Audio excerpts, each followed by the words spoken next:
Okay, so once you have indicated the bonuses and performance you want to award to Johnny, okay, or you can actually key in more different types of bonuses in here as well, or additional payments in here as well, and the amounts.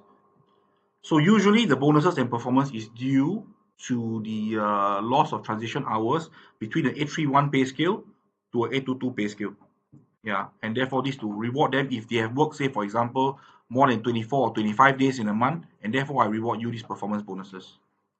Back to the calculation summary. So you can see that the additional payment is indicated here. All right. Now, if Johnny, during his course of work, he has fixed assignments and he also participates in events that the company has. So what kind of events are we talking about? So let's go to add events. You can see that for Johnny, he actually participated in an F1 event and also a roadshow.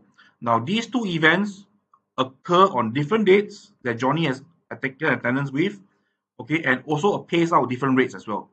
So therefore, the system allows multiple pay rates in a single pay slip. All right, we will work out the PWM basics and also the OT hours and extra excellence allowance all in the system. So the total is $570. And once you have done that, click on back to summary. So this $570 is part of his pay package. So the total gross is $2,700. He has some typical self-help group fundings that he have. The employee CPF contribution is shown out. Now we talk about deductions. So every week, Johnny has requested from the management that he needs a weekly drawdown of pay. So under deductions, you can see that either he has any loss of cuts, he's being paid $10, plus every week he actually has the amount that he has drawn down from the management. So it's all recorded here. So now with the deductions, we will know the total net pay that he will be getting, okay, with the employer CPF contribution, SDL, levy funds, and so forth and so forth. We just double check by doing a calculate and save again one more time. This is the final figure, and whatever leave, MC, okay, or rest day leave whether taken is all be indicated clearly in the remarks when they use the leave module through the smartphones, which I'll show you later. So now let's view the payslip. So this payslip which you see here, the top left-hand corner would be your company's logo. You have the format is entirely from MOM. You will indicate the period of pay, the company they're working for, Johnny Key's details as a security officer, his basic pay. This is very important.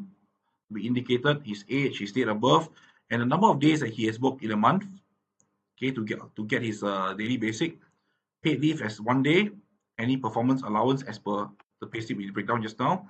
The 2 events that he has went for and the breakdowns. Any public holidays which he has worked, any request of rest days which is the company's request, so we pay him 1 additional day.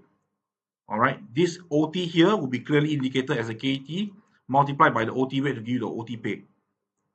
There will be the total gross here, less away the employee CPF, less away the deductions, and the total would be his net plus all these reimbursements. So this is the employer's contribution and the bank details of Johnny.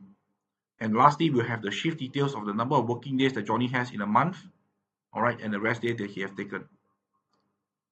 Once all this is being done, this payslip will be sent to Johnny for signing, okay, through the digital smartphone. And if he has signed, a signature like that will appear. So now, I'm happy with this payslip and it's correctly calculated. I wish to publish it to Johnny. So now let's move on to the video on the mobile section.